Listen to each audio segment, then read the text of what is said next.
ñu ñëw ci li nga xam ne moom mooy audience sous le président Ousmane Sonko le 17 novembre mooy ajjuma bii di ñëwaat de la Cour suprême attekat bi nga xam ne moom la ñu bëgg a jël moom moo tudd Abdoulaye Ndiaye Abdoulaye Ndiaye président Ousmane Sonko ak ay avocat am nee nañu bëgguñu ko ci atte bi maanaam récuser nañ ko ci atte bi maanaam jéggal nañ ko ci atte bi li waral loolu nag ndax lu ne dafa baax nga am ci dégg-dégg du bànneexu xol Ousmane Sonko du ñàkk am yar am teggin comme niñ ko xamee et du force reste à la loi comme ni ngeen ko xamee comme ni ko suñu mbokk yi daan waxee ndax ñoom gëmuñu loi gëmuñu justice ñoom li ñu gëm mooy ay justice déguisée masquée yoo xam ne dañ koy fabriquer jël nañu justice su Sénégal tey def ko këru prostitution ci àjjuma lay waxee nag ñu bëgg a yàq réew mi ànd koog Macky Sall ak ñoñoom li waral loolu nag loolu tamit dinaa ci ñëw léegi ci kanam tuuti ñamal leen ci ndax yor naa dossier bu éclatante boo xam ne dossier bi Amadou Sall la ak ñeneen yoo xam ne presque ça fait 150 millions de francs CFA par jour yoo xam ne ñu ngi koy def ci ay daggim suuf ay jaay suuf ak def ay tappale yu bari yoo xam ne fa la ñuy jëlee argent liquide bu gaaw pour di financer li nga xam ne moom mooy immigration clandestine bi xale yi di jël di faatu ci géej gi léegi Abdoulaye Diop jàpp leen tur bi bu baax Abdoulaye Diop ñu ne dans la composition de l'audience spéciale de la Cour suprême relative au contentieux de la radiation du président Ousmane Sonko déglu leen bu baax lii nga xam ne moom moo génnee Ousmane Sonko ci fichier électoral yi te DGE confirmé woon ko ci seeni tàppale ba ñu demee Cour suprême juge bi ko atte may DGE dëgg moom moo tudd Abdoulaye Diop c'est le même juge maanaam même attekat bi nga xam ne moom la ñoom Macky Sall fabriqué woon ci seen usine de fabrication de juge wala corrompre wala defar wala masquer indi mu may leen dëgg ci mbirum DGE bi même Abdoulaye Diop boobu la ñu tànn ginnaaw Abdoulaye Diop bi ñu yóbboo atteem ci Ziguinchor juge saaba si fay dàq loolu ne leen lii ngeen nekkee ay tappale la delloo leen Ousmane Sonko ci fichier électoral bi dañu delluwaat encore ñoom Cour suprême bi ñu delloo Cour suprême kan moo jël dossier bi nga xam ne moom la ñu ko weddil muy moom Abdoulaye Diop ñu weddi dossier bi jox ko saaba si fay ñu delloowaat ko ci loxoom encore ne àtte ko xam ngeen Sénégal du pays bu sérieux c'est même pas sérieux loolu maanaam c'est tellement élémentaire que xale bu juddu démb xale bu nekk jardin d'enfant xam na ne loolu mënta nekk xale bi juddu démb bu demee ci yaayam ne ko may ma tàngal yaay ji bañ du delluwaat ci yaay ji ne ko may ma tàngal ci papa ji lay dem wala ci nijaay ji ne ko may ma tàngal waaye ñun bu ñu xoolee kaaw Abdoulaye Diop bi dafa mel ni xale bi dafa dem ci baayam mu ne ko may ma tàngal baay bi ne ko non tere naa la tàngal amatuloo droit lekk tàngal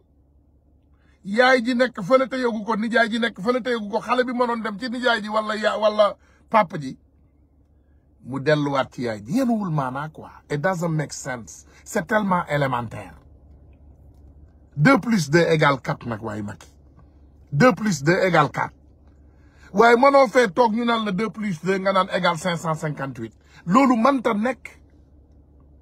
il faut ñu arrêter caaxaan yi il faut que cette république soit sérieuse ci waxtu boo xam ne nee nañu 375 275 nit doomu aadama bakkanu doomu aadama ni ko yàlla joxe respect 275 nit de waxu leen ci ngeen ñuy créer ay lamb di tëgg ay kii combat yu bees on s'en fout des choses là Macky defal attention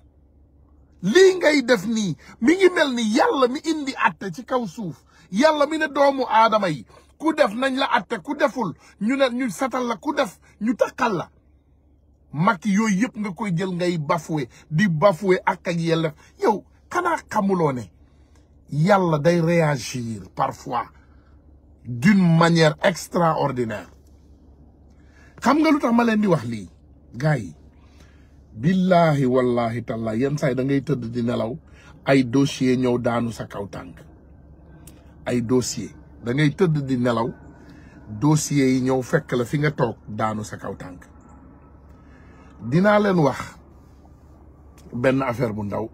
ndaw rek bu ndaw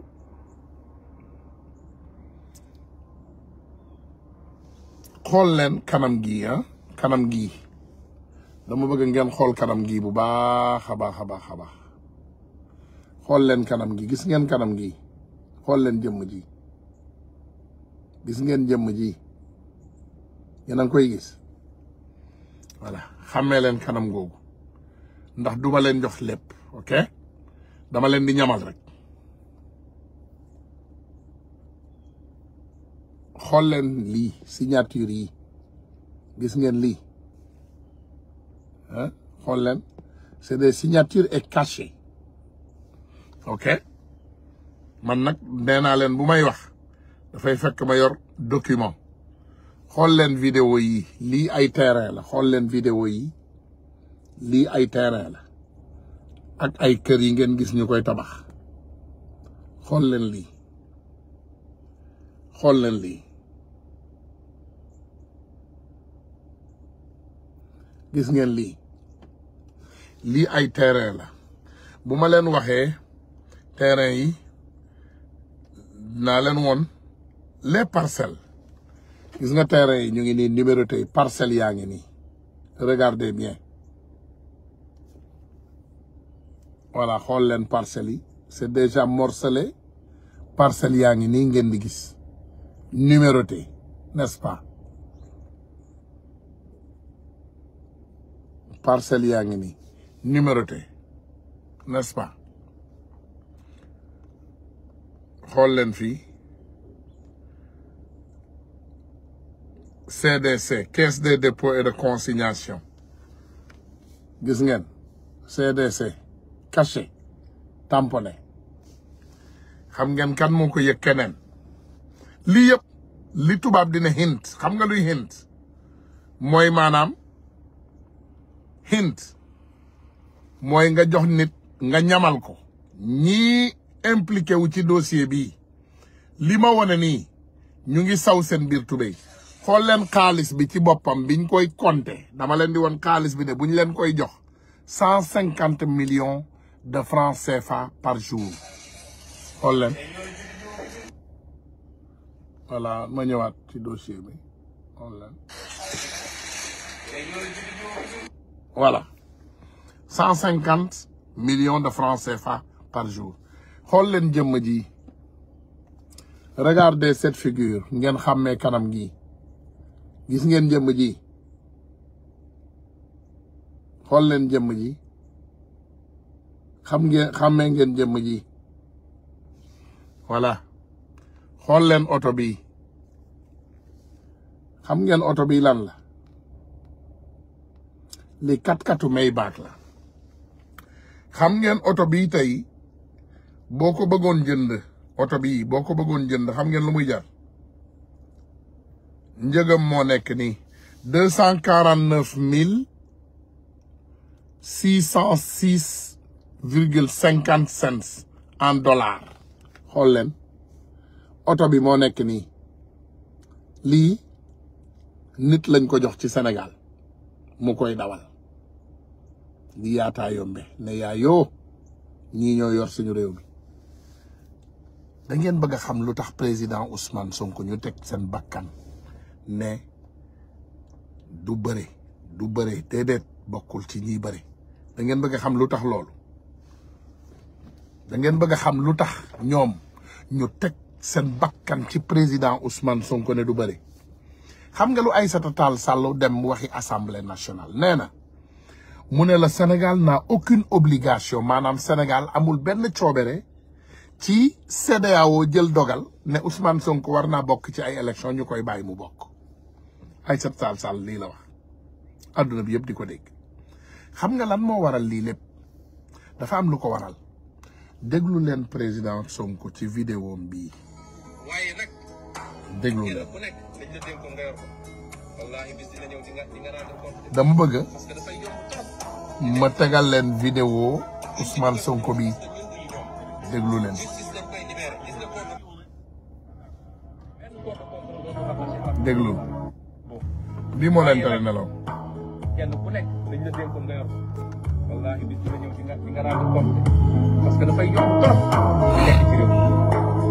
duñ ci dugal suñu loxo parce que ñun duñu bokk justice dañ koy libéré gis nga corps de contrôle bi ñu naa ko benn corps de contrôle dootu rattaché à président du IGE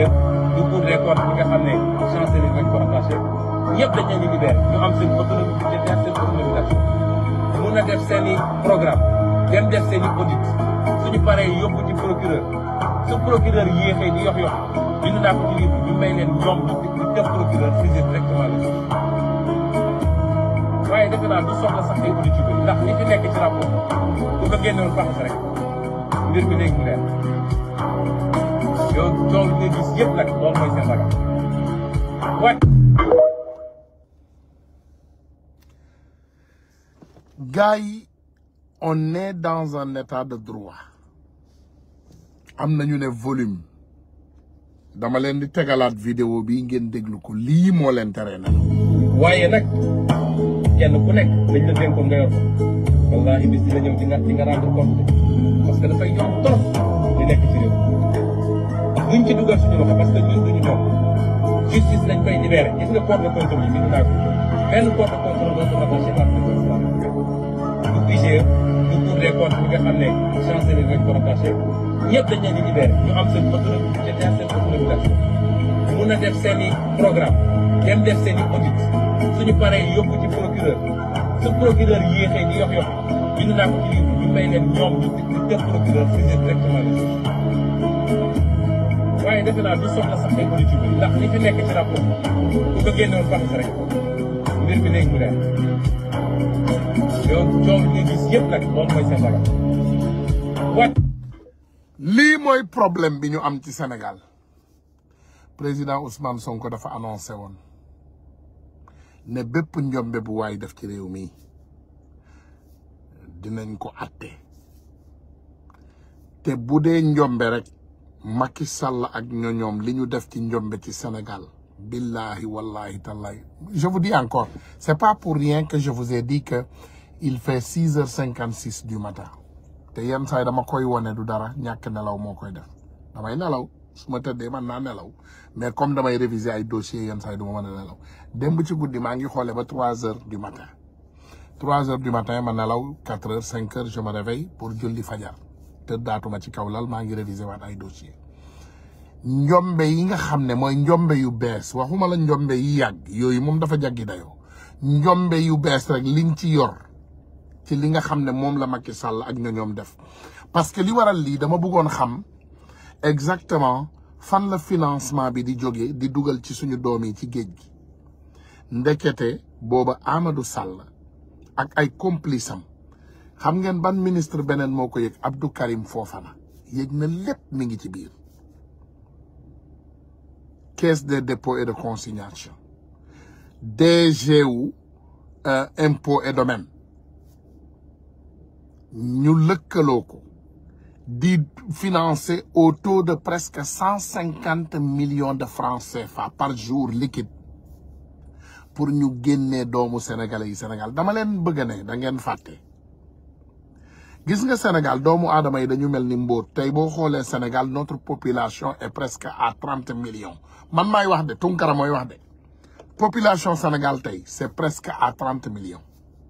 Dakar moo ëpp nit New York City il y a 8 millions d'habitants sur New York Dakar moo ëpp loolu Sénégal tey am nañu population bu yang boo xam ne c'est presque à 30 millions d'habitants boo leen génne woon 1 million wala 2 millions rey leen ci biir géej gi comme ni ngeen di def nii ba léegi di ngeen bàyyi 28 millions de jeunes ci biir dëkk bi 28 millions. gis nga Macky Sall yàlla bu ne jeex na jeex na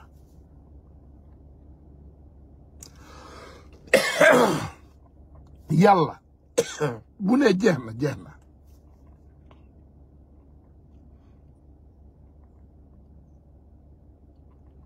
te billahi moo ko waxal boppam fa man yaamal misqaala zarratin xayran yara wa man yaamal misqaala zarratin charran yara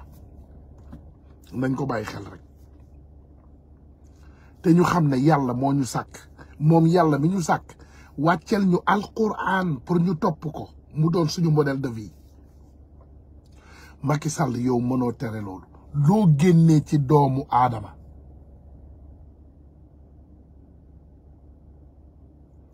loo génnee ci doomu aadama ci Sénégal bii billahi wallahi tallahi ñi ci des dinañ la daaneel. yàlla dafa wane ay misaalam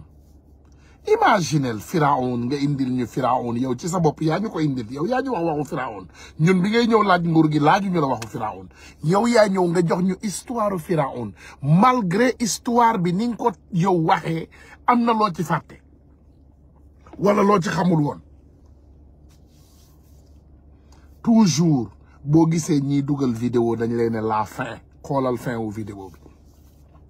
démb laa romb suñu Pape Alé Niang mu sell mi muy def benn vidéo ci Aly Ngouille Ndiaye metti na nag ndax man jàpp naa ne Aly Ngouille Ndiaye ci ñi yàq Sénégal la bokk parce que rapport yi nga xam ne ñoom ñoo lié Amadou Alioune Sall à Franck Timis Aly Ngouille Ndiaye am na loo xam ne dox na ko ci lu bare mais Pape Alé Niang moom waxam jalu muus la man du ma ko weddi parce que c'est un journaliste d'investigation moi je suis pas journaliste te man rek li may am ci information dafay jeggi dayoo un journaliste d'investigation te moom lépp lu muy wax daf koy lire ci dossier. Macky Sall tiit na tiitaange boo xam ne keroog bi Aly Ngouille Ndiaye génnee ne leen Ousmane Sonko dafa war a bokk ci fichier électoral bi waaw dañ ko war a bàyyi appliquer loi li mu wax Macky Sall moo waxoon loolu Aly Ngouille Ndiaye daf ko koy jottalil rek. donc keroog ba léegi ñoo nga dem di yëkkati ay dossier naan waa Pologne dañoo bëggoon entendre Aly Ngouille Ndiaye c'est vrai hein c'est vrai Pape Alé Niang ñëw na confirmer na ko mais aussi le même Pape Alé Niang a confirmé aussi ne que Aly Ngouille Ndiaye était prêt à aller se donner leeral lan moo tax ñoom bëgguñu mu dem leeral yi parce que dossier bu nekk ci Sénégal Macky Sall moo nekk ci bopp le plus grand voleur du Sénégal à la tête c'est Macky Sall. Macky Sall the buck stop with Macky Sall. dossier bi ma yor waxuma la daaneel nguur de nguur gi daanu na parce que nit kuy bëgg a dee wéqu loolu rek ngeen gis li ngeen gis ni temps yi c'est la fin du marathon maanaam kuy bëgg a dee wéqu moo xew tey Sénégal li ngeen gis nii muy xew ku bëgg a dee wéqu la dañuy bëgg a dee ñuy wéqu et c'est normal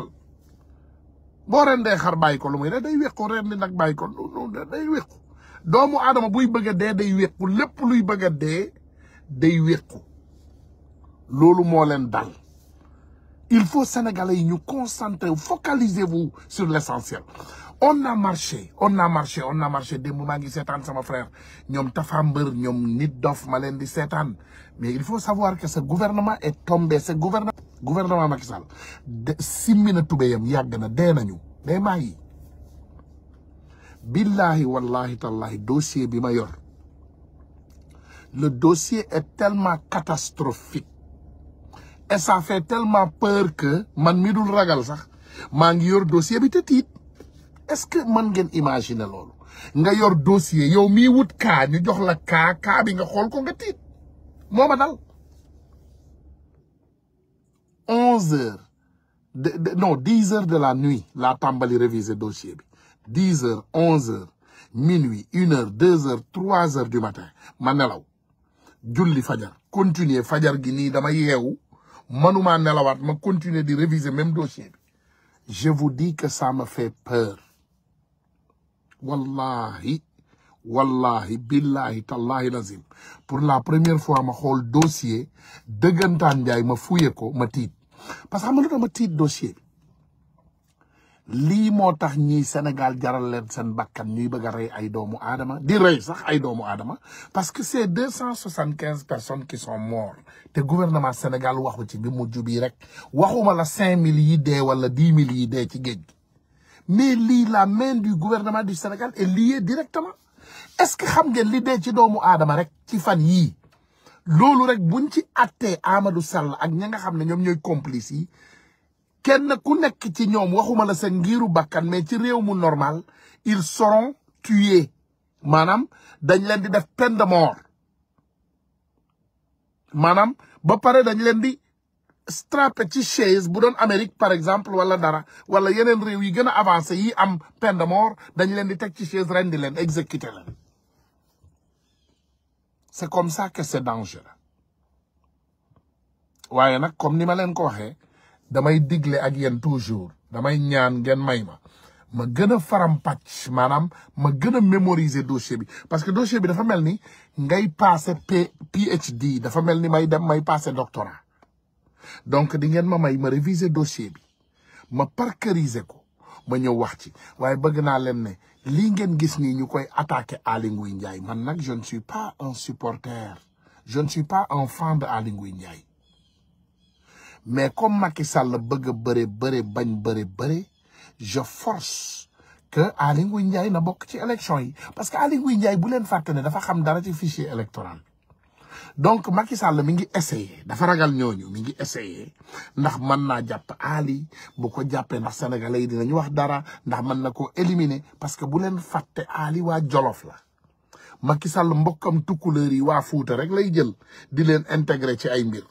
donc Ali xam naa ne moom it waa Jolof ñu ngi taxaw ndax Sénégal da Njaay la sant Sénégal Njaay la ñuy wax donc waa Jolof tamit ñu ngi taxaw ne Macky Sall mii de du sacrifier seen doom waa Jolof a taxaw wax loolu man du ma waa Jolof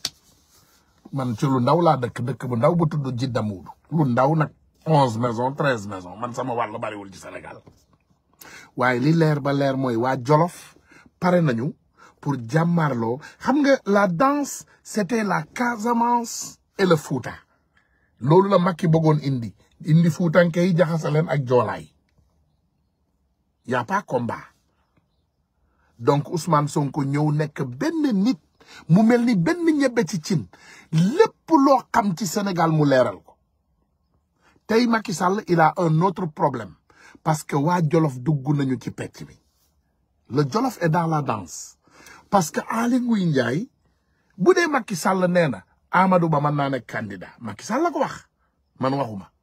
yaa Amadou Ba yaa Mame Boye Diao yaa Aly Ngouille Ndiaye yaa diw yaa Pape Djibril Fall yaa diw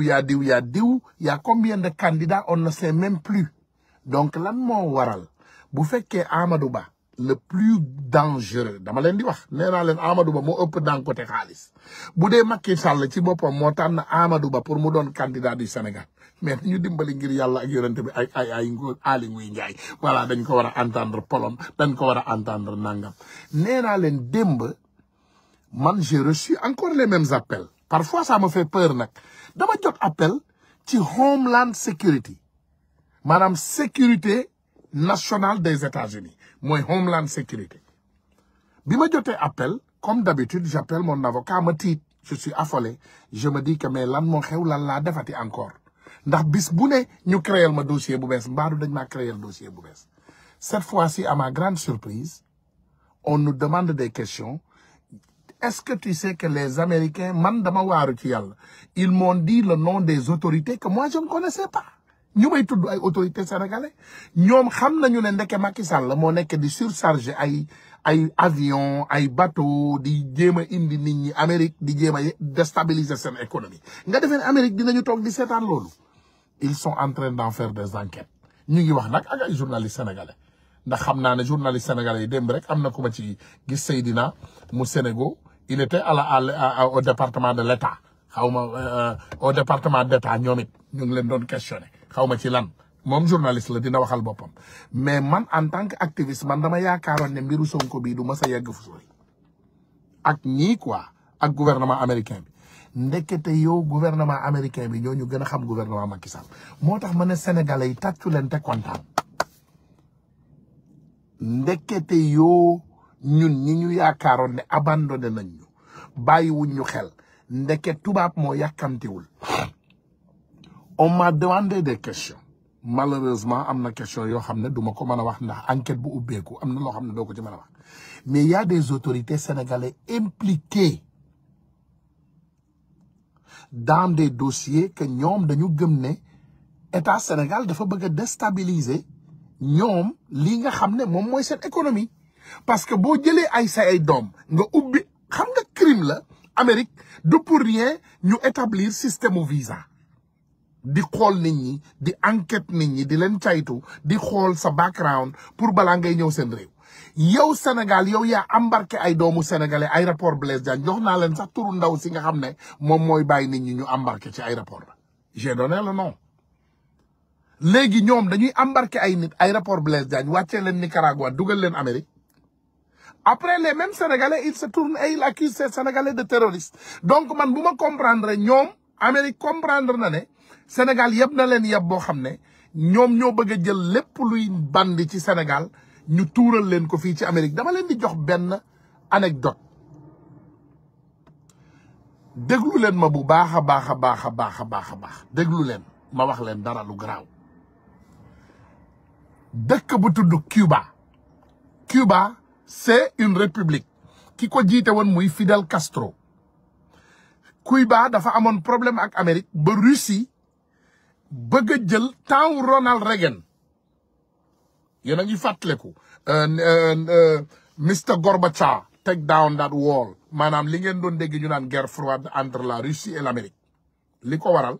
mooy Russie dafa bëggoon indi ay missilam teg leen fii Cuba jàkkaarloo ak Amérique comme ni ko Amérique bëggoon defee léegi ci Ukraine jàkkaarloo ak Russie ñaari dëkk yooyu yëpp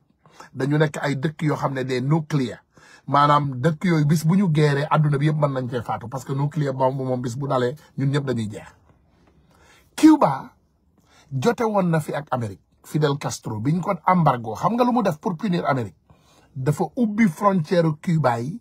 ak Amérique bàyyi cubain yi yëpp ñëw. yéen a ngi seetaan film amoon na film bi ci Al Pacino defoon sax mu tudd Scarface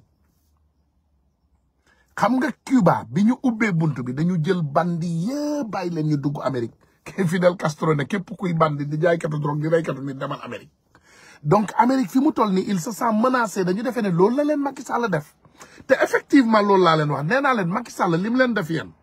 mooy dafa jël benn parti politique attaqué ko muy parti Pastef tas ko muy parti bu honnête muy parti des gens honnêtes mu jàpp seen leader tëj ci kaso bi mais mu profité waale ci jël sénégalais yu baax yi waa Pastef yi bi ñuy daw ñoom dañoo daw génn réew mi dem fu ne partout ñii dem Mali ñii dem Guinée Côte d'Ivoire ñenn ñi ñëw Amérique mais Macky Sall daf ci profité waale wut ay bandi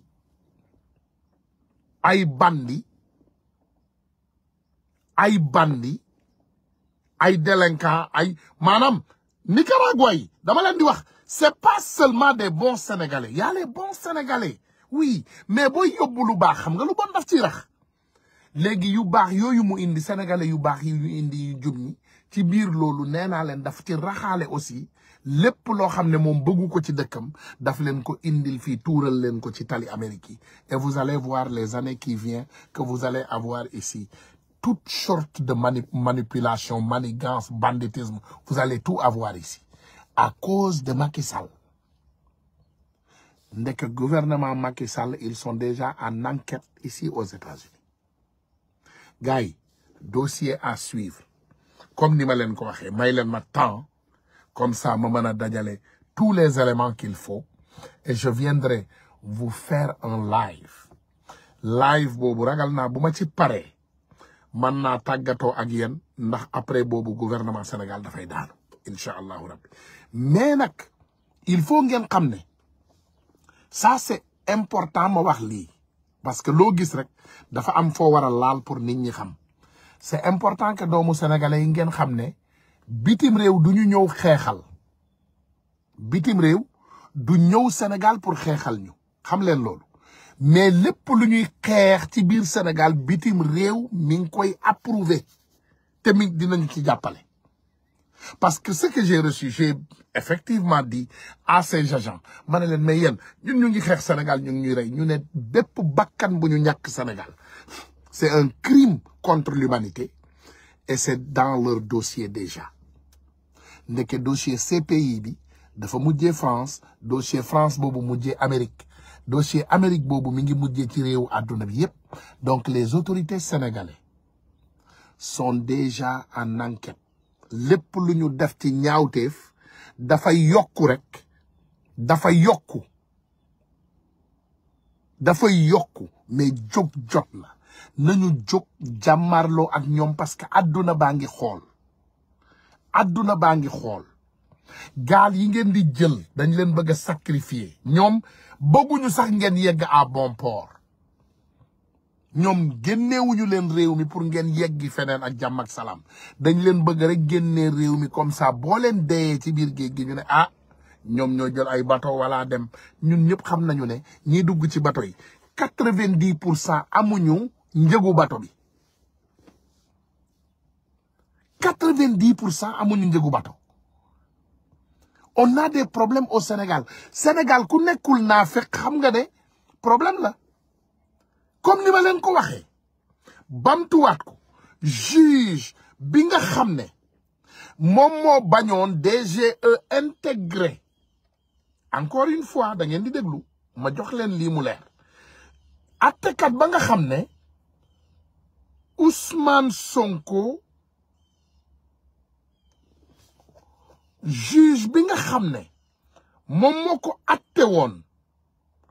te atte bi jaarul yoon ñun ñëpp ñu xam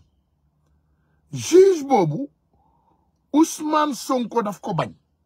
mu ne juge bi bëgguma mu attewaat sama mbir moom la ñu atte mbirum saaba si fay juge boobu lañ ko jël ñu dem joxaat ko ne ko waaw léegi saaba si fay comme bañ na atte bi nga atte yow léegi dañ lay joxaat dossier bi comme ça dañu xam nga mi ngi mel ni nit ñu fen loola ñu joxaat la dossier na ñëwal nga setal sa bopp moom du ñëw ne man damay fen loolu logique ñun xam nañu ne mayuñu pour juge boobu ñëwaat ne voilà ñun dina ñëwaat ne voilà damay fen voilà loolu yenuwul maanaa loolu ñun sénégalais bi juddu démb sax xam na ko sénégalais bi juddu démb xam na ne li ñu bëgg a def nii yenuwul maanaa mënuloo jël attekat mu atte moom ci boppam li mu atte woon ñu weddi ko moom attekat bi nga joxaat ko ne kaay liñ la weddi kaay attewaat ko mais lan lay atte day demaat joxaat boppam dëgg moo dal Ousmane Sonko ci mbiru Maham Diallo xam nga Maham Diallo la ñu jox dossier Ousmane Sonko fi mu toll nii kan moo yor dossier Ousmane Sonko Maham Diallo moo yor dossier Ousmane Sonko moom moo ko accusé de terrorisme moom moo ko tëj fi mu toll nii moom moo accusé ñëpp de terrorisme tëj leen ba jeune bi ñëw fii Sayer Serigne Sayer Fall Serigne Sayer moom même Maham Diallo bi moo ko accusé aussi de terroriste dossier terroriste yi ngeen di dégg Sénégal yëpp Maham Diallo moo ko ubbi doyen des juges Maham Diallo mooy kan mooy juge bi Macky Sall dem fori Ziguinchor jox ko ay milliards protéger ko yóbbu ko mu sango ay saafara du n'importe quoi mu ñëw ne ko léegi ñëwal te léegi ñu faat ko léegi ñu rey ko ils vont l'assassiner gouvernement bii gouvernement buy daanu la képp ku mu jël dina la yóbbaale incha allahu rabbi te ma bëgg rek ngeen fàttaliku ne Ami Ndaw muy mbokk ci man encore une fois la juge qui était l'accesseur du juge qui a fait Sonko coupable de xawma corruption de la jeunesse lu ñu mës a gis ci àdduna bi fàttewuñu la incha allahu rabbi yéen ñëpp vous allez payer bu soobee yàlla dama leen koy wax rek marathon la nag marathon yegg bi moo metti waaye sénégalais yi bëgg naa ngeen xam ne vous êtes déjà arrivé à bon port te nag bëgg bëre bañ bëre sénégalais yi xam nañu Macky 30 millions de sénégalais moo am nañu bàyyi waxi 17 millions ci 30 millions de sénégalais yooyu 29,5 millions yëpp Ousmane Sonko la ñu àndal te ñooñu ñëpp dañ koy ñaanal donc yow da nga yaakaar ne ñaan yi ñuy ñaan ci Sénégal yëpp di ko xeex day na sax yow daal la yàlla di may dëgg yow yaa ñu ëpp barke ñun yow yaa gën a barkeel Sénégal yëpp yow yaa ñu ëpp barke yaa ñu gën a baax yaa ñu gën a intelligent nga jël Aïssata Tall Sall cette vendue Aïssata Tall Sall nee naa leen jëkkëram ca temps wu Senghor la woon ñëw ci temps wu Abdou Diouf c'était un magistrat qui a été radié de corruption jëkkëram magistrat la woon jëkkëru Aïssata Tall Sall il était magistrat il a été radié de ses fonctions ndax corruption kooku la ñu jël tey ñu jox ko suñu ministre de la justice xam ngeen ne Sénégal du réew waaye maa ngi sant ñëpp di gërëm ñëpp di leen ne préparer leen live bi gën a mag ci corruption ak bi ñuy financé lii nga xam ne moom mooy bateau yi xale yi di dee jot nañ ci incha allahu rabbi te dinañ leen ko indil wa salaamu aleykum wa rahmatullahi wa barakatu